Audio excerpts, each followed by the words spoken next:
بسم الله الرحمن الرحيم. السيد أمين السر الدائم لأكاديمية المملكة المغربية، الأستاذ المحاضر الكريم، السادة أعضاء الأكاديمية، سيداتي سادتي،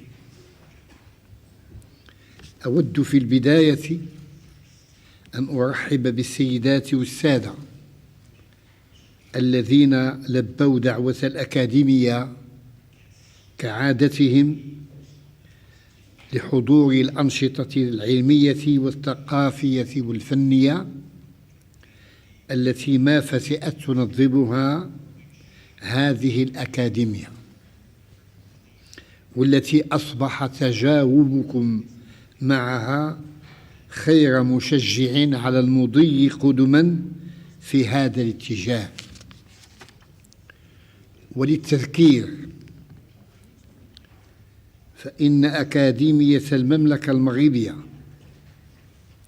في إطار توجهها الجديد بتعليمات من راعيها صاحب الجلالة الملك محمد السادس نصره الله، تؤسس لحوار حضاري وثقافي يتكامل مع الدور الريادي للمغرب بقيادة جلالته في الانفتاح على مختلف الحضارات والثقافات والقارات. وهكذا نظمت الأكاديمية على مدى 3 سنوات فارطة 3 دورات خصصت كل دورة منها للتفكير والنقاش حول قارة من القارات التي تشغل الفكر الدولي وتؤثر في التفاعل الاقتصادي والسياسي العالمي. فكانت القارة الأوروبية موضوع دورة 2016 حول الحداثة، وكانت القارة الإفريقية موضوع دورة 2017، وكانت أمريكا اللاتينية موضوع دورة 2018، وستكون آسيا موضوع الدورة القادمة لسنة 2019. وفي إطار عمل الأكاديمية على تهيئ جمهورها للانفتاح على قضايا كل دورة لتمكين هذا الجمهور من متابعة هذه القضايا، فإنها أي الأكاديمية تنظم محاضرات تمهيدية يلقيها أساتذة بارزون في اختصاصهم حول التعريف والاستكشاف للمجال السياسي أو الاقتصادي لبلد من البلدان ذات الصلة بالدورة. وفي هذا السياق تستقبل الأكاديمية اليوم الأستاذ الكوري المبرز الدكتور شانغ كيونغ الذي سيلقي محاضرة بعنوان الحداثة المضغوطة، والتي يتناول فيها تجربة كوريا الجنوبية الحداثية والتنموية. والمحاضر أستاذ في علم الاجتماع بجامعة سيول الوطنية لكوريا الجنوبية على مدى 3 عقود، وله العديد من الأبحاث والكتب التي حلل فيها نمط التنمية التي قامت بها كوريا الجنوبية مستعملا مفهوم الحداثة المضغوطة. لكن ما طبيعة هذه الحداثة؟ وما معنى كونها كانت مضغوطة؟ وما تداعياتها؟ وما يمكن أن تستفيده بلدان مثل المغرب من هذا النموذج التنموي الرائد؟ ذلك ما سنعرفه من خلال محاضرة الأستاذ شانغ كيونغ. وإذ أجدد لجنابه باسم الأكاديمية الشكر الجزيل على تلبية دعوته وتفضله بإلقاء هذه المحاضرة أدعوه لتناول الكلمة.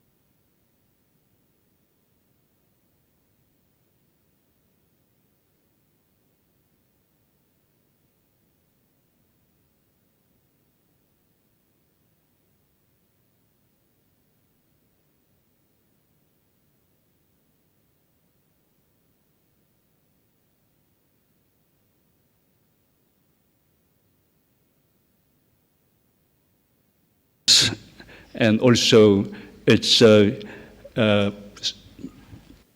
exploration of better and alternative futures in 21st century in relation to its reflection on some of the Asian experiences.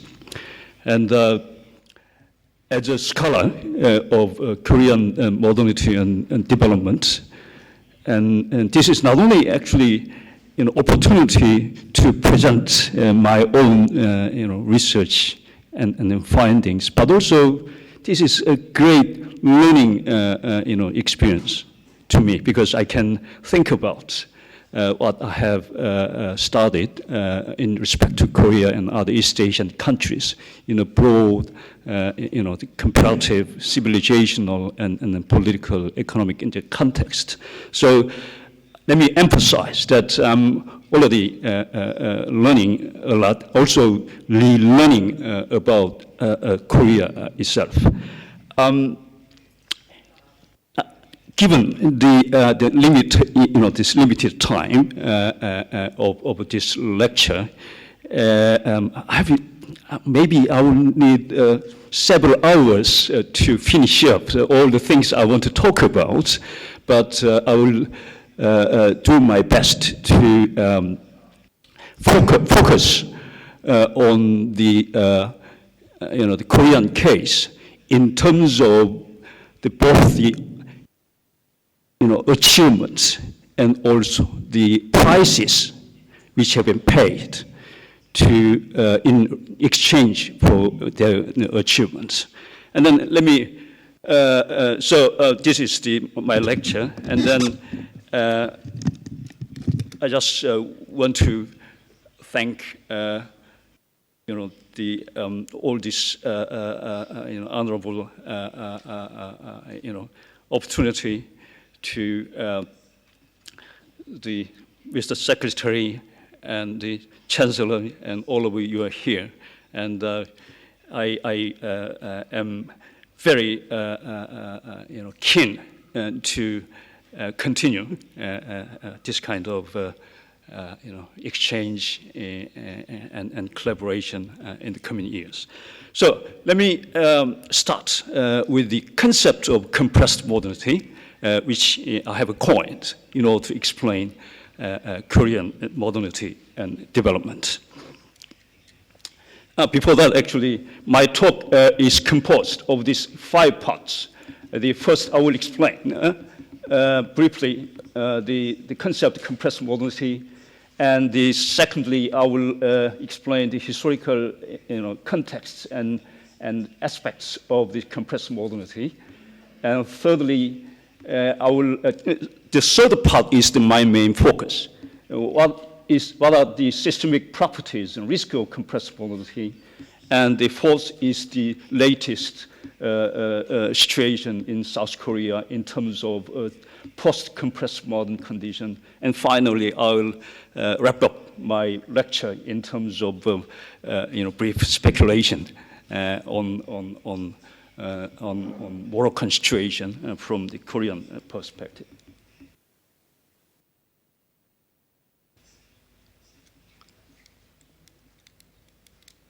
Sorry. Okay. Let me just briefly read the concept of compressed modernity. Compressed modernity is a civilizational condition in which economic, political, social, and cultural changes occur in an extremely condensed manner in respect to both time and space, and in which the dynamic coexistence of mutually disparate historical and social elements leads to the construction and reconstruction of a highly complex and fluid social system. This is very complicated definition of a social phenomenon, but I want to emphasize that this is not only about Korea, but this is actually about every modern society. And Korea is just a very extreme instance of the compressed modernity. Koreans are very busy because they live in the condition of the compressed modernity. On the one hand, they are extremely modern and postmodern. At the same time, they are very traditional. And on the other hand, they are very indigenous. But on the other hand, they are very global, cosmopolitan, etc. And also, in terms of the way they changed their societies and their life processes. Korea was, in the early 60s, like 80% rural society. And then in the late 1980s, it became 80% urban society. Okay. We're talking about a civilization which lasted as agrarian, stable agrarian, system for 2,000 years. And then this, system became entirely changed within, a matter of just 3 decades. Okay. And then, on the other hand, the same process has evolved. Koreans reaching out for all sources of modern and even traditional, elements, civilization and development elements from other societies. So, for instance, university I teach, the Seoul National University, its number of different academic departments is larger than almost all other universities in the world in order to accommodate all the different sources of knowledge, technology, and culture, and everything. So we teach everything, we learn everything at Seoul National University. So this is compressed modernity. And why they are compressed modern, and how they have become compressed modern, there is no easy answer. And let me explain this in terms of the historical processes they have gone through, very complex historical processes.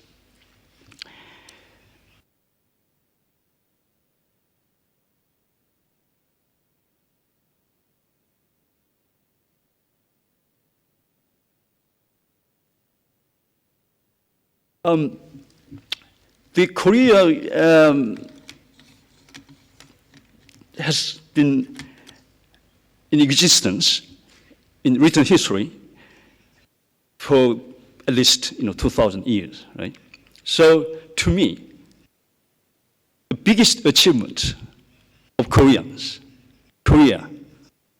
in history is that it still is Korea, okay? Not having become a part of another country. This is important because you have existed as next door to this huge China, imperial China. And then into the 20th century, you got colonized by your neighbor, Japan. And then you went through war, etc. So Korea, remaining as an integrated social system and even civilization is something extraordinary. And then in that respect, I see Morocco very, similar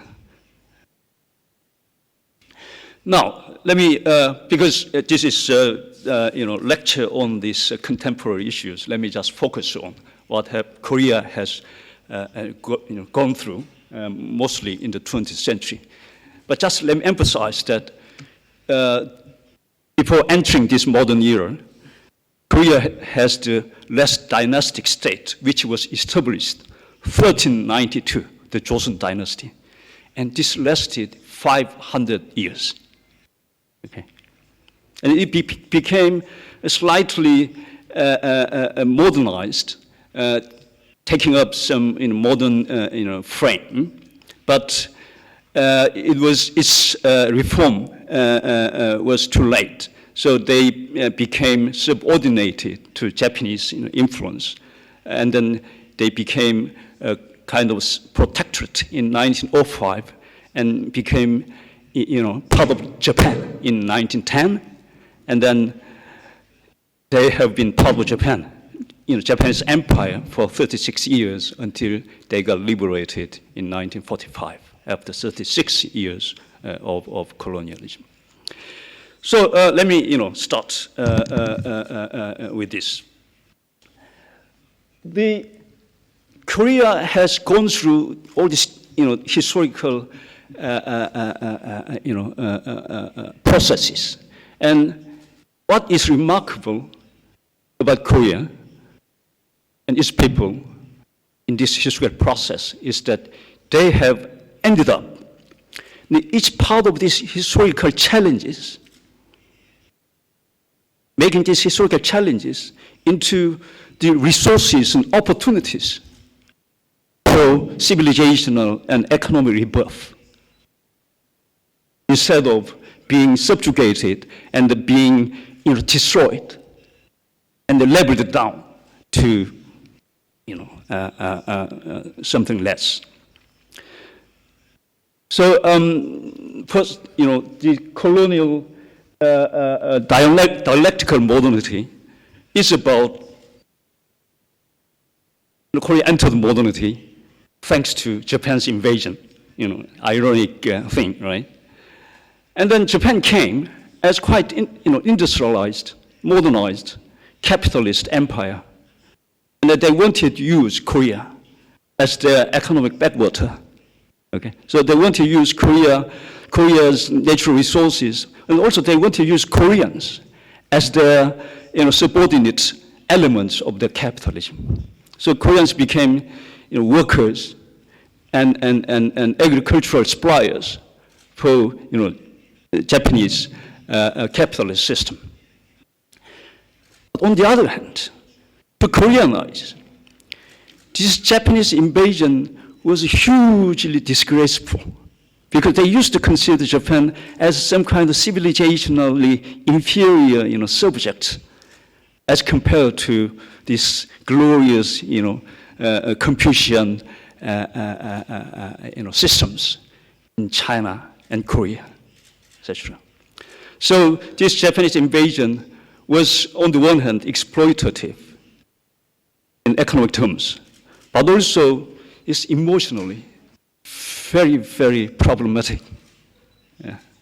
So Koreans immediately began to develop very strong anti-Japanese nationalistic sentiments. And then Japan was, of course, capitalist, empire. So as Japan's capitalist subject, they became, workers and agricultural suppliers who were exploited by Japanese, capitalists.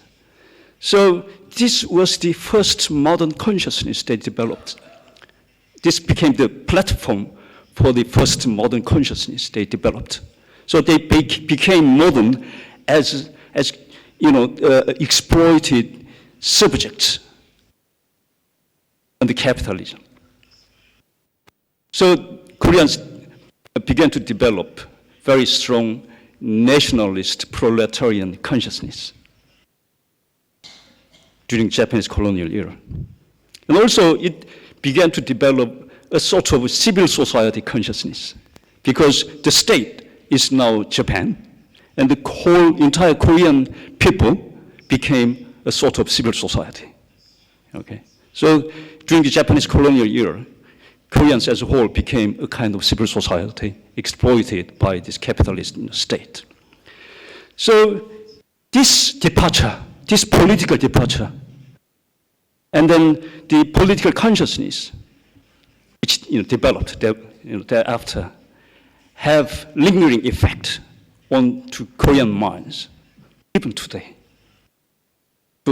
And then after colonial, after liberation, Korea began to got divided between North and South, right? So North Korea was actually built upon precisely this kind of political experience and emotions, while South Korea became subjected to American influence and ended up becoming capitalist, state and society itself. So we have this, first element of Korean modernity, and then let me move to the second, the post-colonial reflexive institutional modernization. Koreans, the Joseon dynasty, which lasted 500 years, right? That system has actually many advanced the elements. It's a governmental and social structure, but it was not enough.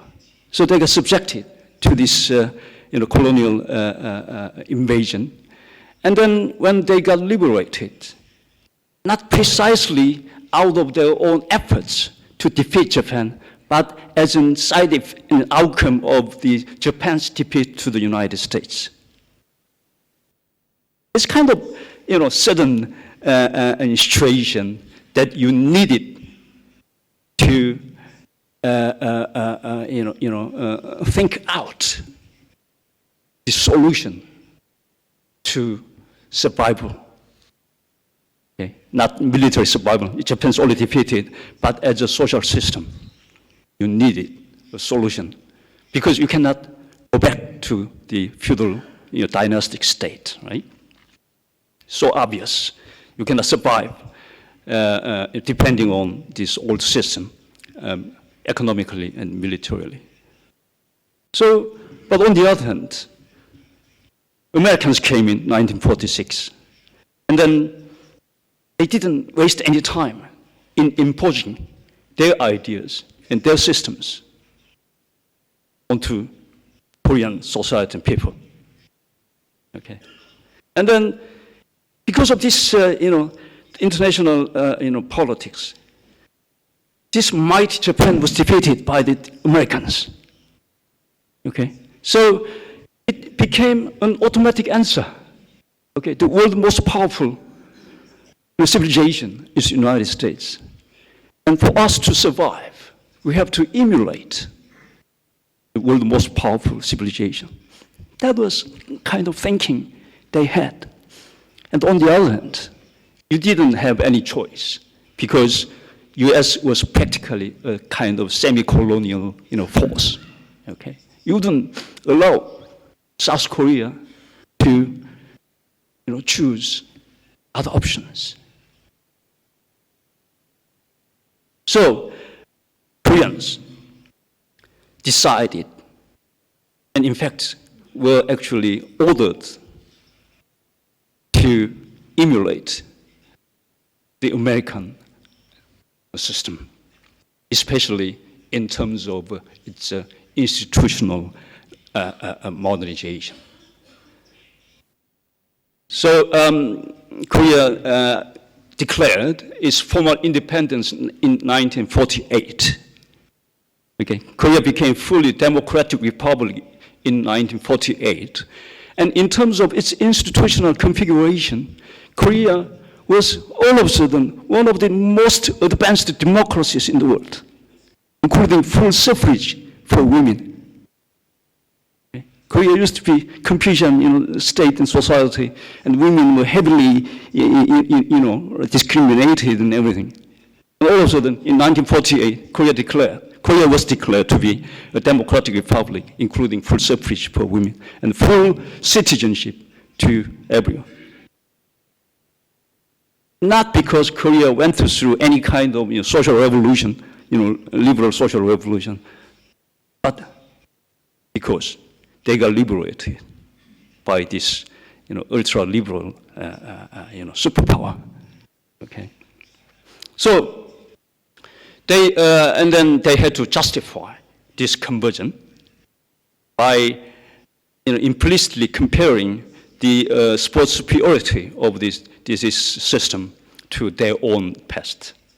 Okay, so they did not look back.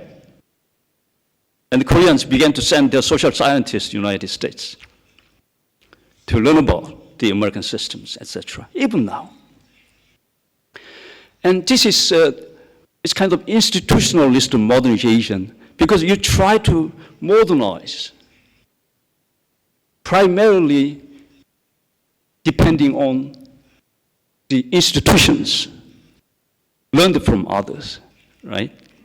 But all this institutional development in the original, historical context of Western countries, right, require a lot of the conditions. It requires social revolutions and ideological, philosophical transformations, etc., right? But you didn't have time to develop these new ideologies, new philosophies, and social structures, and so on, right? So you adopted systems, institutions, and then somehow hope that societies and ideologies and cultures would change in accordance with these institutions. So this is, in that aspect, in that respect, this is kind of institutionalist modernization. You try to modernize by using these, social and public institutions, adopting, these advanced institutions. And third, this post-colonial neo-traditionalist modernity, the modern institutions are mostly about the public sphere, governments and then laws and also civil society, etc. But it is not about private sphere of life. In a great historical irony, modern Koreans are more Confucian than their ancestors in the dynastic era. Because in the dynastic era, during, for instance, during Joseon dynasty, in the 14th to until early 20th century, this Confucianism is kind of the caste ideology, okay, and even religion, because it is actually almost culturally and politically monopolized by aristocratic class. Okay, so these ordinary people, well, they were advised to learn about Confucianism, but they were never able to practice Confucianism because it's very difficult to learn and it takes a lot of material basis. Okay, so during this period, in feudal era, these ordinary people and these slaves were actually despised by aristocratic class for not being able to practice Confucian rituals. Okay. They were not prohibited, but practically they were not able to practice. Okay, but now after liberation, during the Japanese colonial era, they officially abolished this feudal status system. So this aristocratic class officially disappeared during colonial era. But after liberation, every Korean became the same political and social subject, thanks to this American liberal system.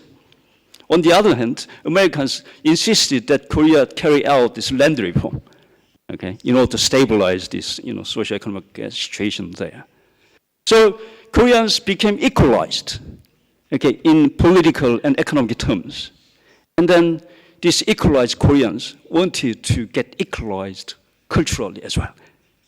Okay, so every family, everyone began to, practice Confucianism. And Confucianism is a sort of family religion. You worship your parents. Okay, your parents after they die your parents will become your gods. Okay, yeah. So this is kind of very very unique, kind of family religion. And so in Confucianism, the filial piety is not only secular thing, but it's got some religious element in it. Okay. So, but on the other hand, as I already explained, Confucianism is a very expensive thing to practice. Okay, we are talking about Koreans, poor Koreans, equalized, even though through land reform, right? We are talking about 90% of Koreans in the countryside as small holding, farmers, right? So they, on the one hand, they are very poor, family farmers. On the other hand, they wanted to, practice all these lavish, Confucian, rituals and family responsibilities and so on. So there was some dysfunctional, aspect in it, but nevertheless, Koreans got socially and even psychologically stabilized that way. But on the other hand, your system, your state, your civil society, although they kind of emulated, copied this American liberal system, but these were not based upon the durable, philosophical and social basis, right? They existed in theory, and of course in law too, but they did not have real fundamental, impact on Korean mind and their everyday life. So Koreans became very much family-centered through this Confucian rituals and relationships.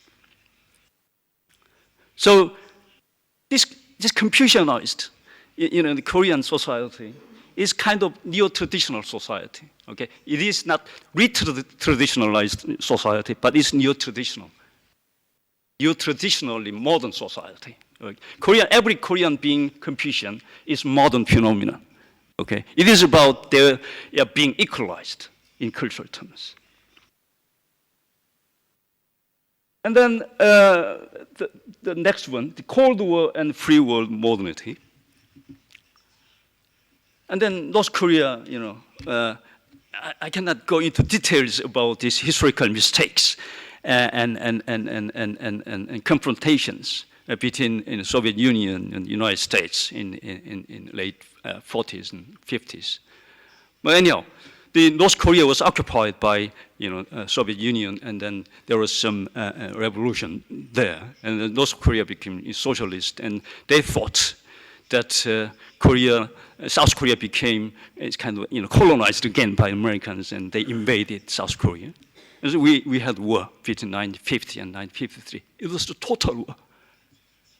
They were unstoppable. North Korea was unstoppable. So the Americans, these mighty Americans, even have to appeal to the international community to send troops to help them out. So this became an international war. Right? So afterwards, after Korea, there was this truce in 1953, and it was apparent that a new era of history arose in international order. So Americans realized that they simply could not pull out of East Asia. That would make East Asia being subjected to this communist, expansion, right? So from then on, they did their best to maintain, East Asia away from capitalist East Asia, away from this communist, the influence and pressure. And then there were all kinds of arrangements to make that happen. So South Korea was already became a democratic republic with capitalist system and so on. So it was assimilated into the American system anyhow. But now, because of this international political situation, this conversion became an international obligation. Okay? In 1948, it was for the sake of the Korean, prosperity and progress. But from after Korean War, Korea remaining in a liberal system with democracy and capitalism, were not really Koreans' own choice anymore. It became a obligation, international political obligation. And in return for that obligation, Americans began to offer a lot of actually resources and services and access to their knowledge systems and foreign aids, etc. So,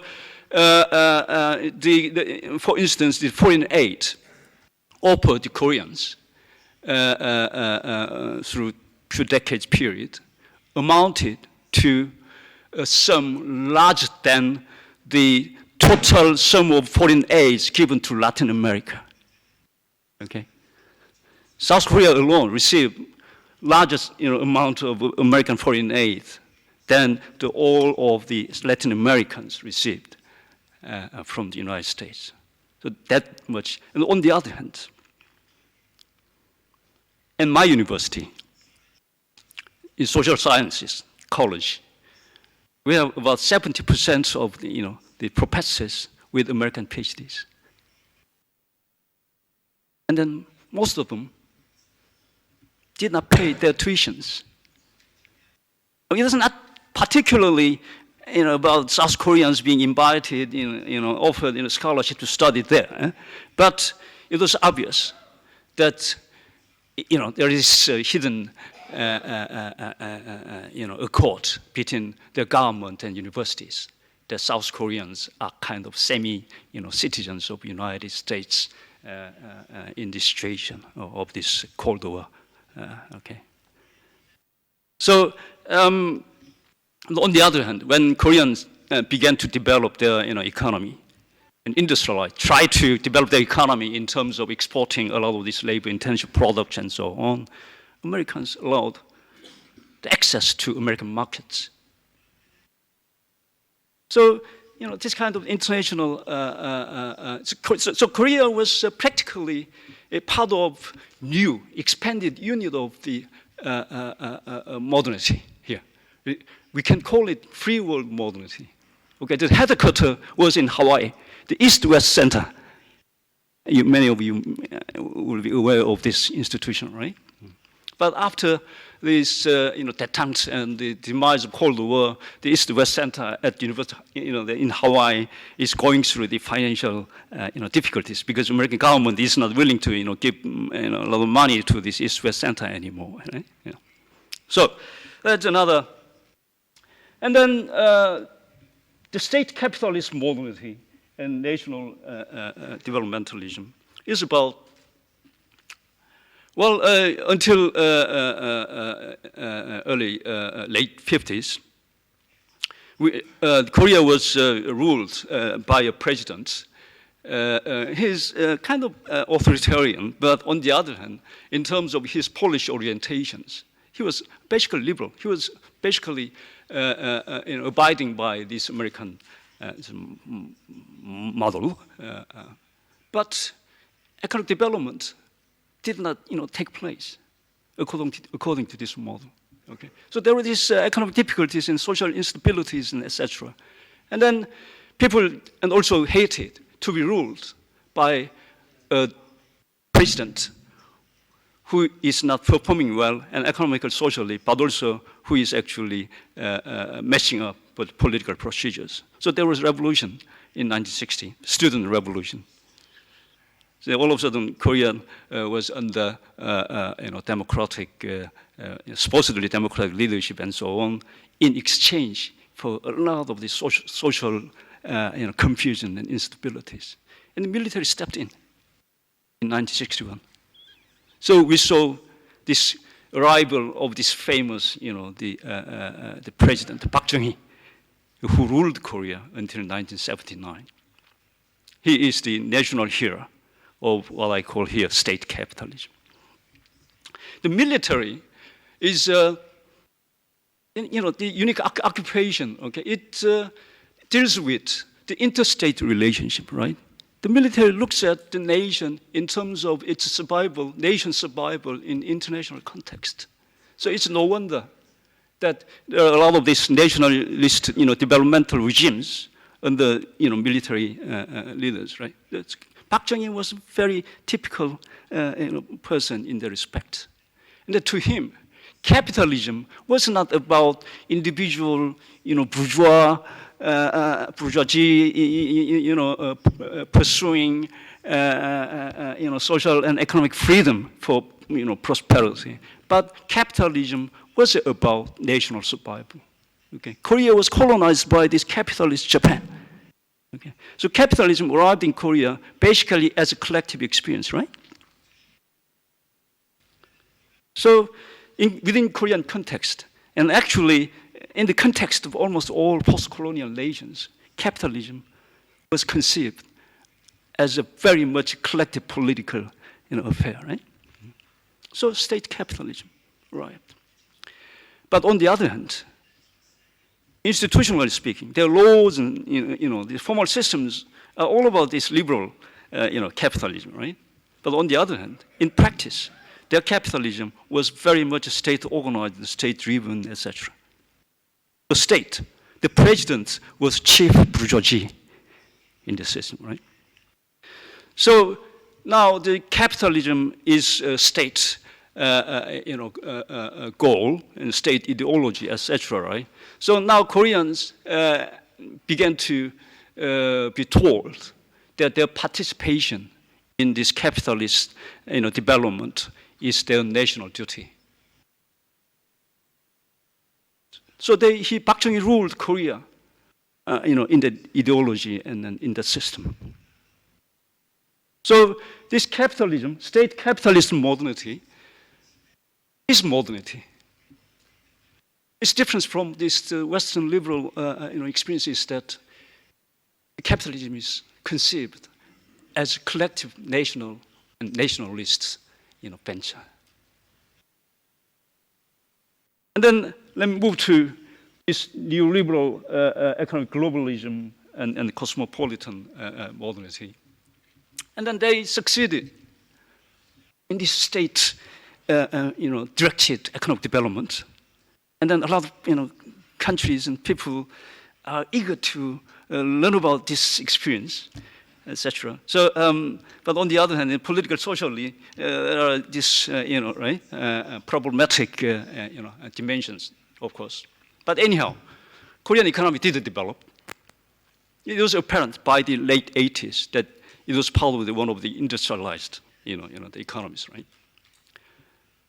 And then into the 90s, it was obvious that Korea was not able to sustain its economy according to the classical industries. So capitalist development, the state looks at it in terms of international competition. Especially, you want to catch up with Japan. Right? This is developmental jihad, in a sense. So until you surpass your former colonial, lord, this project, this politicized project will never end. And on the other hand, North Korea was so successful militarily and also, economically in the 70s. So South Korea, especially its military leaders, were very much concerned about another North Korean invasion. Okay, so they needed to restructure economy in order to have heavy industries and so on. But on the other hand, you also want to catch up with these advanced economies in terms of its industrial structures and so on. So Korean economy, entered a new stage. Okay, the high-tech, heavy capital-intensive, stages from late 70s and especially in the mid and late 80s, etc. But in the process, this kind of transition took a lot of cost in terms of the financial crisis, etc. But anyhow, in this kind of transformation, it was inevitable for Korea to position itself as part of this very much neoliberalized, globalized world system. Okay? Because you have economic structure which cannot survive without having the foreign market. But this kind of transition took the cost of this financial crisis again and again. And then they overcame this crisis. Especially the crisis in 1997 and 8 was very critical. But somehow Koreans decided to, actually they were forced to decide or pretend to listen to the IMF, all these global neoliberal forces, in terms of allowing Korea to become part of this global capitalist, especially financialized capitalist system. So in return for these loan renewals in the 1998 and afterwards, Korea was forced to open its capital market. Okay? And during the financial crisis, Korean currency collapsed and so on. So all of a sudden, through these few years, a lot of these Korean companies, profitable Korean companies, ended up becoming half foreign owned. Okay? The Korean companies were at the bargain sale, the stock prices. Okay? So now Samsung, Hyundai, all these big Korean giants, in terms of their financial portfolio, they are not only Korean, but about half of this ownership actually belong to Western capital, including Japanese capital. Okay. On the other hand, Korean companies began to find that Korean workers are too costly. Okay. In the meantime, Korea got democratized. The military leader was, stepped down, and in 1987 they recovered their democracy and so on, right? So labor unions were there to demand, higher wages and better welfare and etc. And Korean companies thought that, well, if you look outside Korea, you are surrounded by the huge populations of other Asian countries, which are ready to be exploited. Right now, the number of the employees hired by Korean manufacturing companies in Vietnam are about 2.5 million. Okay. South Korea is the largest investor in Vietnam. And then you have about the same number of Korean workers employed in China by Korean companies. So together, you have about 5 million foreign workers employed by Korean companies in Vietnam, China. But on the other hand, within Korea, the total number of these employees in manufacturing sectors within Korea are about 5 million. Okay? And of course, you have other countries. So Korean companies are actually using more workers overseas than within Korea. So now you witnessing the rise of this globalized bourgeoisie. But on the other hand, your workers and their families are stuck within Korea. So Korea is very similar to a lot of these industrialized countries like the United States and so on. Right? So you have now this neoliberal economic globalism, and the kind of modernity they have is very much the cosmopolitan, etc. If you are lucky enough to be part of this globalized system. So, it's obvious that you have different sources of modernities here. And let me emphasize this, that all these modernities coexist right now. Okay? Even this post-colonial colonial dialectical modernity is still around. If you talk to these radical intellectuals in Korea, you're still talking about we are still colonies and semi-colonies of the Western capitalists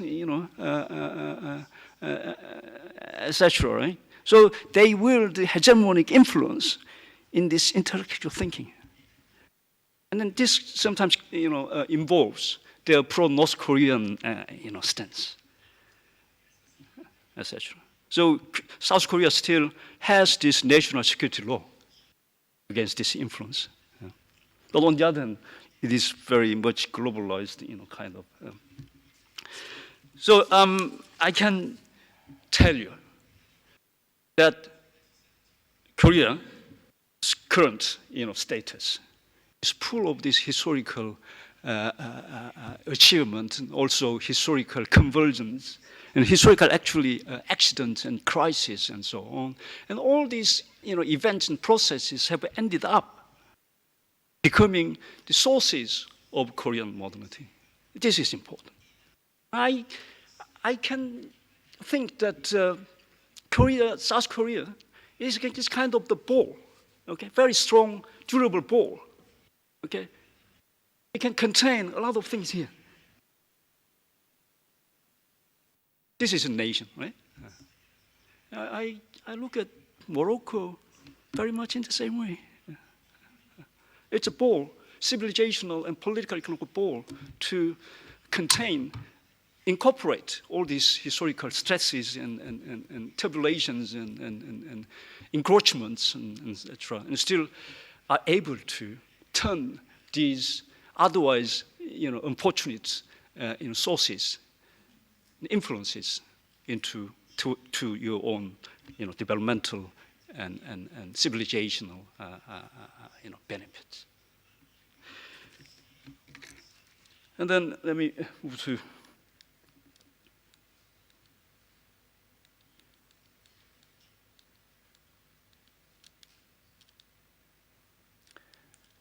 So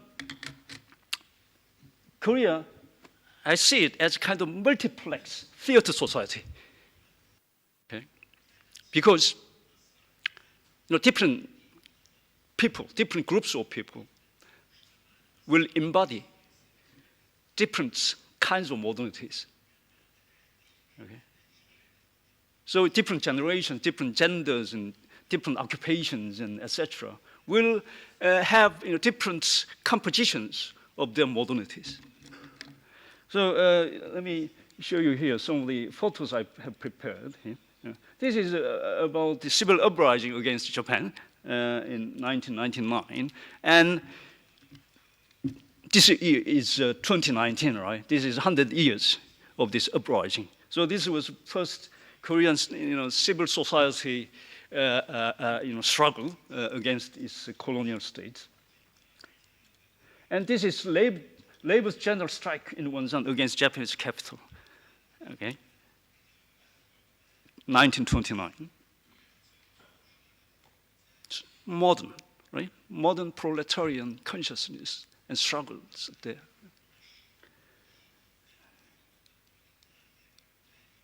And then, and then on the other hand, this national division between North and South are considered very much an outcome of this, colonial and neo-colonial, influences. So this national unification is very important.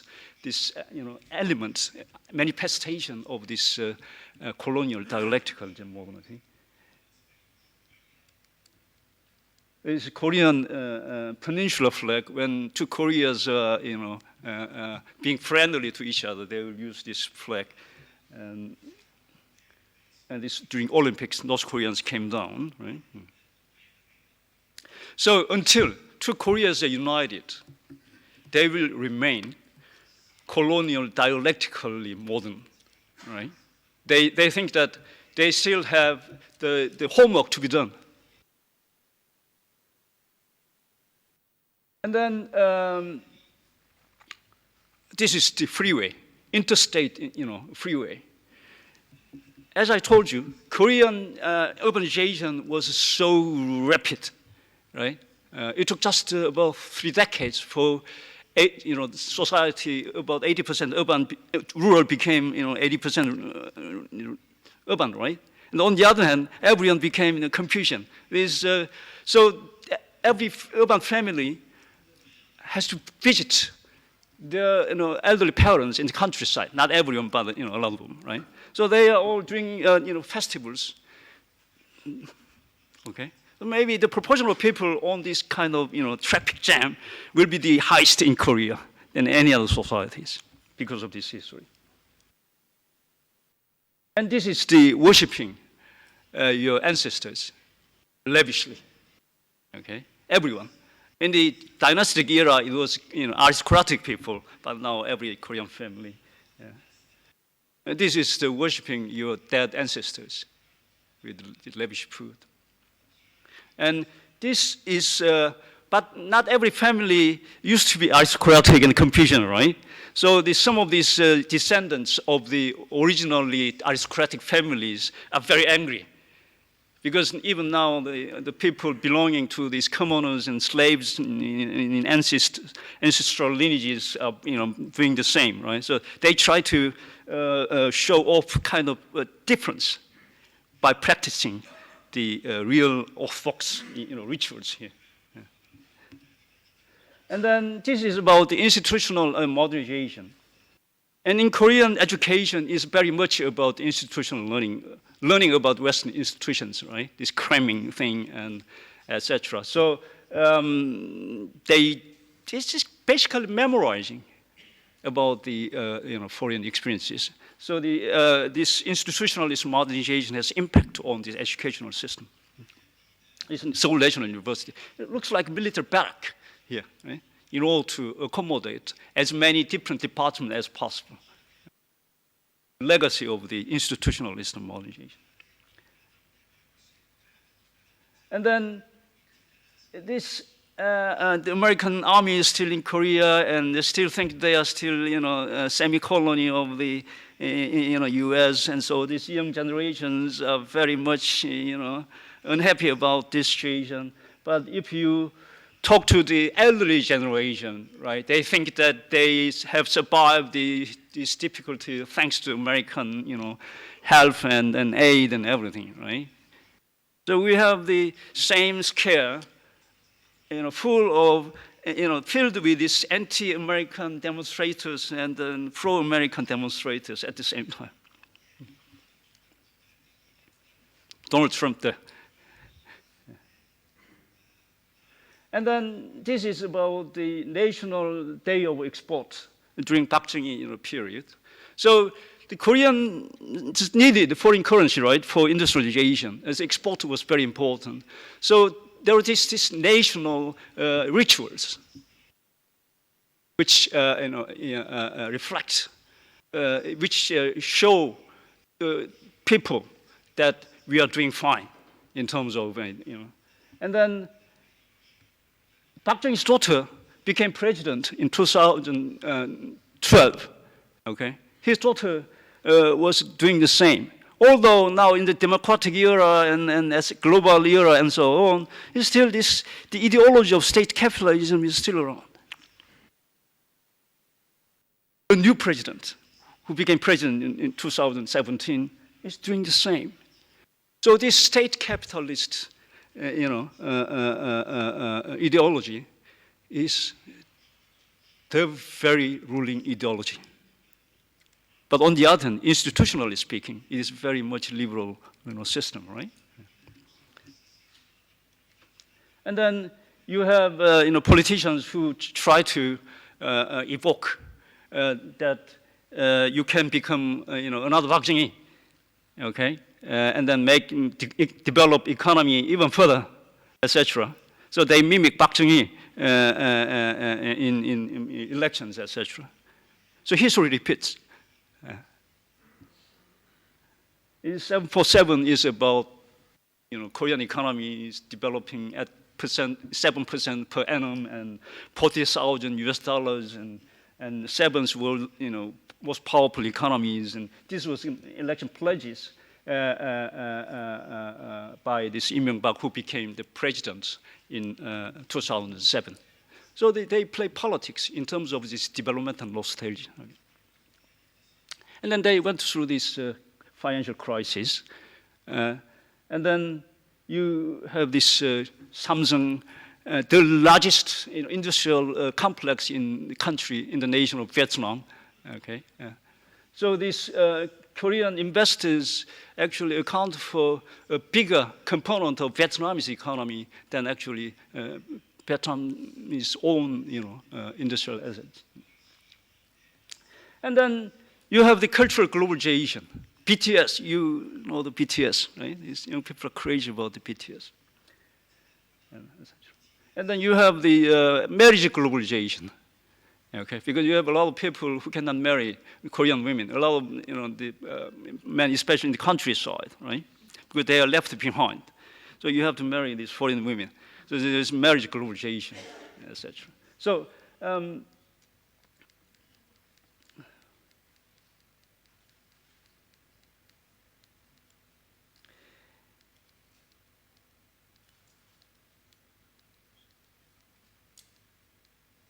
So after, how can I explain this kind of the coexisting, modernities? And it's very interesting to notice that these are actually staged in Korean society. Okay, they just don't exist quietly, but a lot of people are trying to show them off. They want to emphasize their causes, the national importance of their causes. Yeah. So this is a wonderful arena for international media. Okay, Korea is very colorful in terms of people, all kinds of different people hitting the street in squares and showing off all these different kind of things. So the staging is obvious there, and it is not very difficult for you to understand that Korea is very complicated societies with many different kinds of modernities there. So let me. So the Korean society and Korean people being compressed modern is not a design event or feature. Okay? It is about Koreans coping with all these historical transformations and especially external influences. And they still want to remain as integrated and even honored social subjects, right? So they so let me emphasize once again that I think it is very important that Korea is sitting on a historical legacy of as a sustained and a sustainable conveyor, okay, of all these civilizational and political economic challenges and opportunities. But now let me turn to the some of the more complicated and even theoretical issues about Korean experience. Okay, this is about the the prices as well as the benefits you have in this process of the compressed modernity, and let me emphasize that the Korean development, okay, is not quite about about their capacity, but I think it's more about the choices they make. Okay. So let me show you here the choices they have made, and then what are the outcomes and the costs of such choices. First of all, the simultaneous yet mutually dislocated pursuit of reflexive institutional modernization and capitalist economic development. So it is obvious that although they wanted to construct modern, nation state by, emulating Western institutions, right?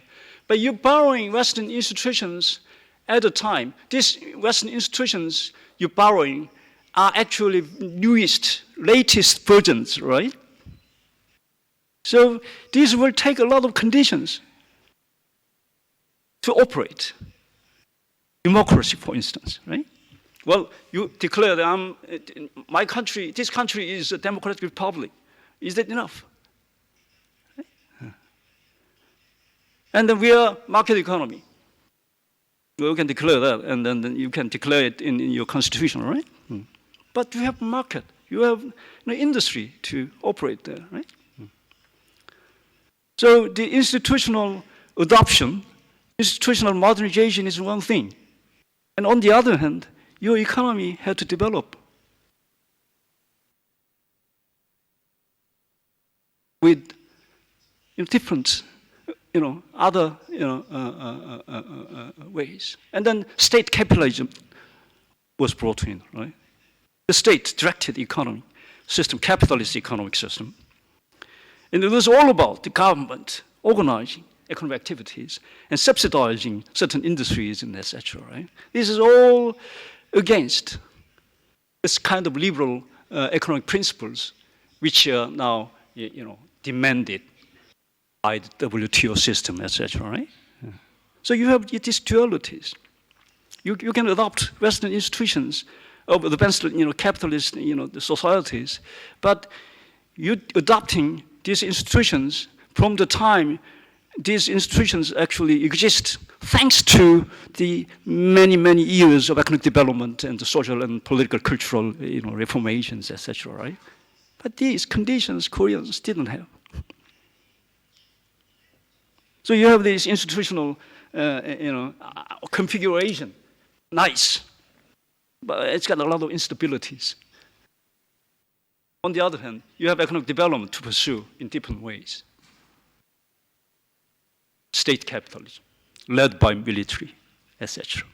Well, ultimately, Korea, Korea kind of developed, and then even military dictatorship, was abolished in 1987. And so right now, Korea is very democratic and advanced economically, etc., and socially, culturally, also very much liberal society, etc. Well, you have arrived,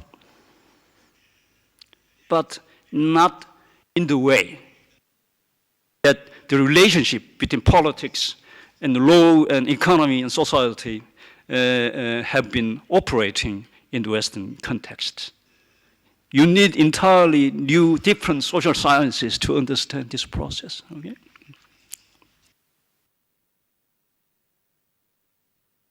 And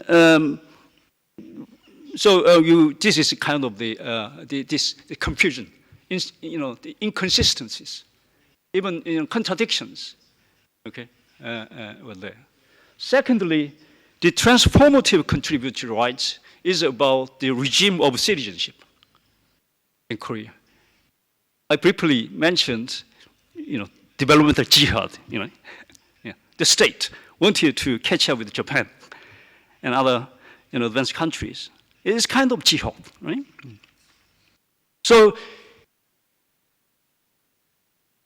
as a citizen, it is your obligation to participate in this national economic development, or to contribute.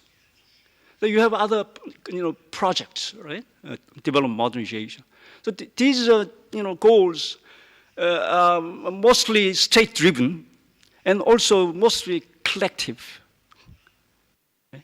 And state will respect only when you, as individual citizens, honestly contribute this process, and when you are found as useful to these transformations.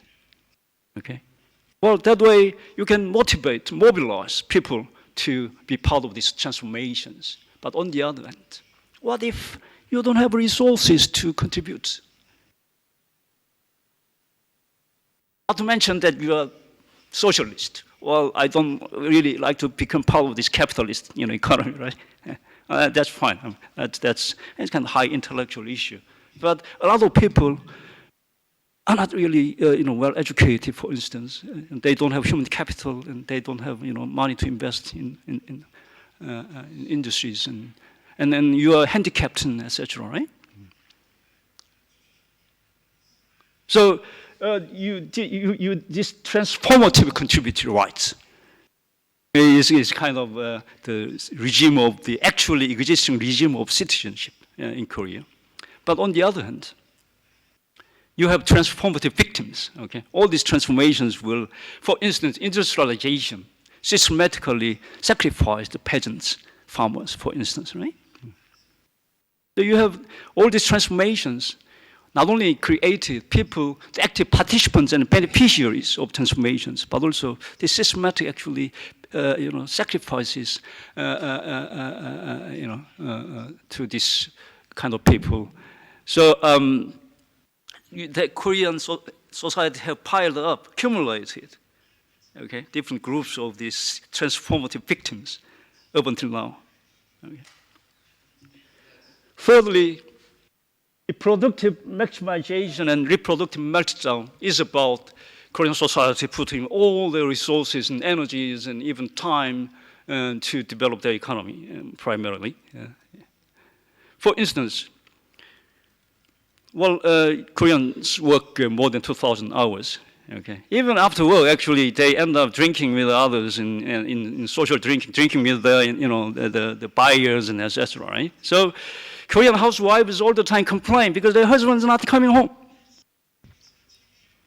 And Korean students, there is a saying that 사당 오락. 사당 is if you sleep 4 hours, you may enter university, good university. But if you sleep 5 hours, then forget about this. There is huge competition. In other words, people are using their social resources for social reproduction. Okay, you need to be reproduced. Your body, your energy, even your emotion have to be reproduced, right? By having enough sleep and enough, cultural activities, etc. Right? But you're not allocating enough time for this. So they have a lot of social and physical and mental problems. In my university, there's a huge proportion of students who are basically mental patients. And then this risk, the complex risk societies, they haven't paid enough, attention to the safety issues because they wanted to develop the industries very rapidly and so on, right? So they did not want to spend money in social welfare and then maximize economic investment. That was called economic growth first and distribution later. But there's a parallel process that growth first and safety later. But now it's becoming better. But in old days, and you had to be very careful, okay? Because Koreans are very aggressive, and they didn't mind risking. Okay, it's dangerous. And then the state capital industrialization and anti-proletarianism, state as the grand bourgeoisie. Okay, they saw the industries, the private enterprises as instruments for this public goal of national economic development. Okay, so there is an alliance between private capital and state. The state, the government has very much bourgeois mind. So they saw workers as an enemy because they identify themselves as bourgeoisie. So they have been very hostile to workers. And then on the other hand, North Korea has been ruled by Democratic Labor Party, right? I mean, the Labor Party of the Democratic. What's the official name? It's a Labor Party, okay, some kind of Labor Party. So there is this North Korean, association here too. So state has ended up, penalizing Koreans. I mean, majority of Koreans are workers, of course, right? But on the other hand, in order to maximize economic development, economic growth, they have ended up dealing with the workers very in hostile manners. So this has created a social situation, social context in which the working class parents would not like their children to become workers like them. It's a serious problem. And then speed of development and intergenerational class relations is that, well, rapid economic development is a nice thing. If possible, you want to have it, but in many instances, this rapidity has been kind of arbitrary outcome of certain strategic choices. Okay? And then now Korea has graduated from this growth period. Well, nice to have all these globally competent industries and etc. Right? But they don't belong to you. Okay? So I don't know whether you want to take this agreeable, but I think it is important to recognize the fact that it's just like human life. Okay, the period in which you grow itself is important. Okay, you want to grow more stably, more harmoniously, if possible at all. From Korean experience, rapidity of growth is not panacea. Okay, it has required a lot of side effects to be borne by Koreans. And then education issues. I think one of the most critical factors for Korean success is education. And then the education system was very much modeled after the American system, etc. Right? So this instituting the education system was not very much complicated issue. But rather, Korean government didn't really have resources to sustain this system, did not have intention to spend too much money in these basically social policy issues. It was basically private families, okay? And then these private families, in the beginning era, it was mostly farmers, right? Farming parents. Because the state was emphasizing industry so much, they thought that their children should not remain in farming, and then instead should go to the cities to become part of the urban economy, etc. Especially through schools in urban areas. Only with higher education you will be employed as right, nicely paid, higher rank, workers, right? So the education was a ladder for this farming family to join this modernization and industrialization through their children's participation. Okay, so this is a very universal thing.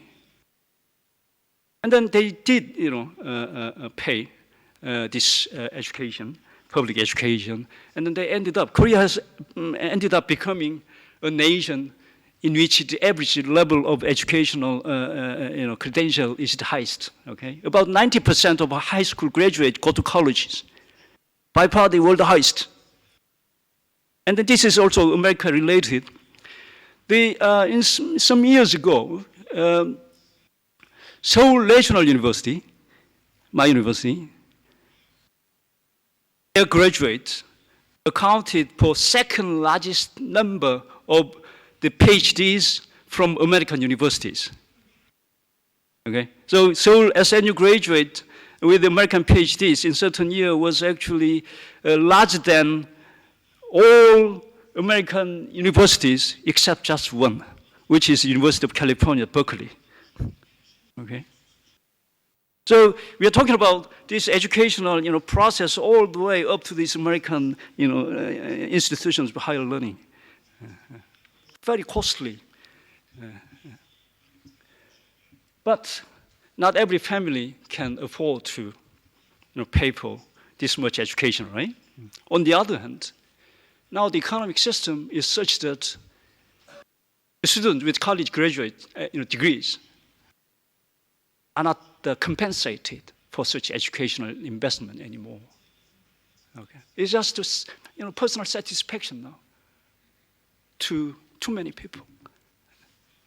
But they never stop. And then infrastructural familialism and infrastructural Confucianism is about although you have copied these Western institutions and across large sectors and areas of civil society and government, but at the micro level, you have this lack of these proper institutions, simply because of your modernization and institution period is very limited, right? So the family has been brought in. Okay, so the Koreans have tried to solve so many problems through family.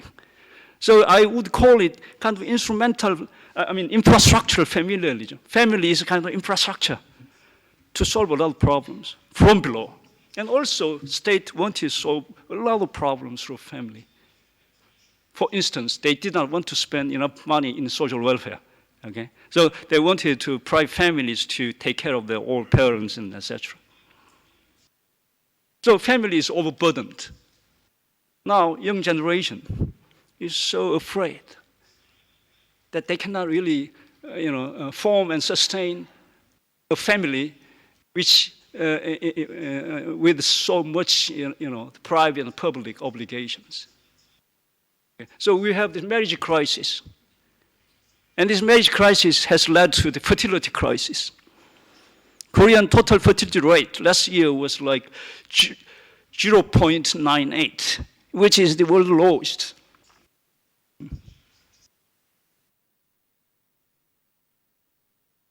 So all this, so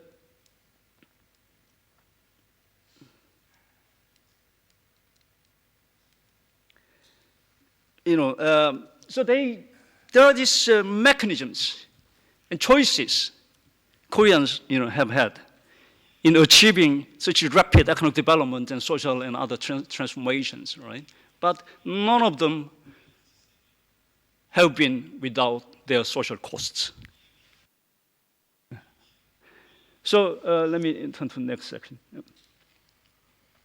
Now, Korea is sort of the post-compressed modern stage. Okay, Korea is very much industrialized. Even post-industrialized economy, okay? Your capital industries don't like to offer you jobs anymore. That's just like many Western countries, European countries. I was talking to colleagues here that these European companies, coming to Morocco to hire Moroccan workers at cheaper prices instead of hiring workers in France, etc. Right? The same in Korea. And then on the other hand, you have the aging population. And then everything is so expensive. So Korea has symptoms shared by all these advanced, post-industrial economies on the one hand. On the other hand, you have this, spatial expenses, costs, problems accumulating because of the particular mechanisms you have adopted. So Korean challenge right now, the social challenge is, double-fold. So the social crisis, fertility crisis, and these things are actually much more serious than most of the advanced economies. Now let me, turn to the final, not conclusion, but a kind of speculation, right? Now I'm, total alien to Morocco and other societies around here, but as I told you, that it was very educationalizing to me as I went through the Moroccan history and social conditions and policies and so on. And I saw very interesting parallel between Korea and Morocco. in terms of the geopolitical economic locations and historical challenges they have faced thanks to these geopolitical economic locations, and also the responses, political responses and policy responses they have adopted, and even the periods of reforms from the late 18th, 19th, and 20th, and even 21st century, right? They have kind of parallel reforms and crises and etc. This means that what I have explained about Korean situation is not particularly about Korea. Okay? It is not about Korean tradition or culture. Okay? It is about Korea being part of the world order. Okay? So, naturally, a lot of other countries, if they are in a similar geopolitical, economic, and historical context, would show similar tendencies and outcomes, etc. Right? In the case of Morocco, in spite of a lot of these similarities in geopolitical, economic positions and etc., I have found, especially in terms of the recent policy emphasis here, 21st century on the current king, that from social, from my perspective as a sociologist, I think they are very calm and they are very rational. And they are not driven by sense of urgency too much. Okay. I think they are more calm and they think more about the sustainability, etc. I mean, this is good. But on the other hand, of course, by maintaining social stability and even cultural and other continuities, there will be latent limits to kind of aggressive experimentations and innovations and etc. Right? But I think, to the extent that Korean success, especially in industrial development, has not necessarily been designed,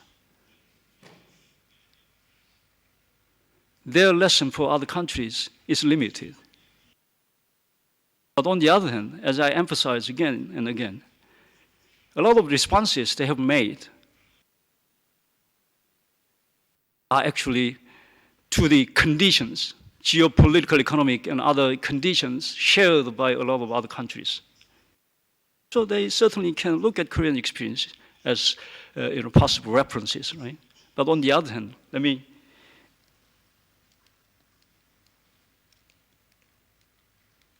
emphasize that there are these Korean, the experiences is a lot about the particular choices they have made in exchange for a lot of these social expenses, costs. Okay, it is more about choices they have made than about Koreans' unique, national or racial capacity. But this is kind of conclusion I want to make, and I hope this conclusion is useful to other countries and other peoples who are very much curious about Korean situation. And one final statement. The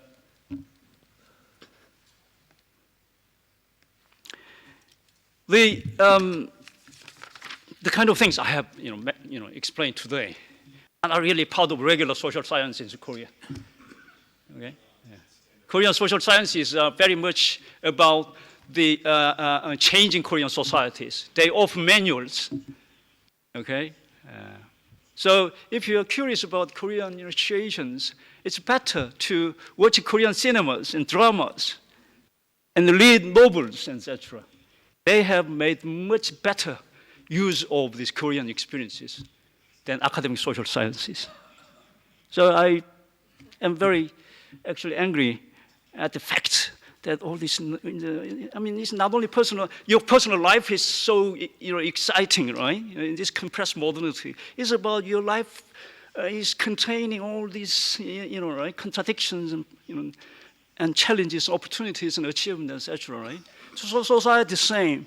And I think social science have to utilize them and then, mediate them as meaningful civilizational experiences, right? This has not happened in Korea, and I guess in so many non-Western countries, which are now driven by this global neoliberal regime of academia, emphasizing social science citation index journals and all this.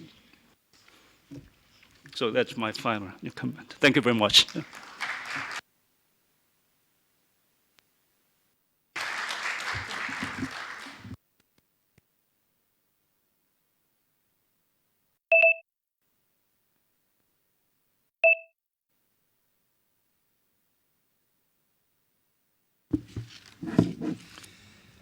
هذه المحاضرة القيمة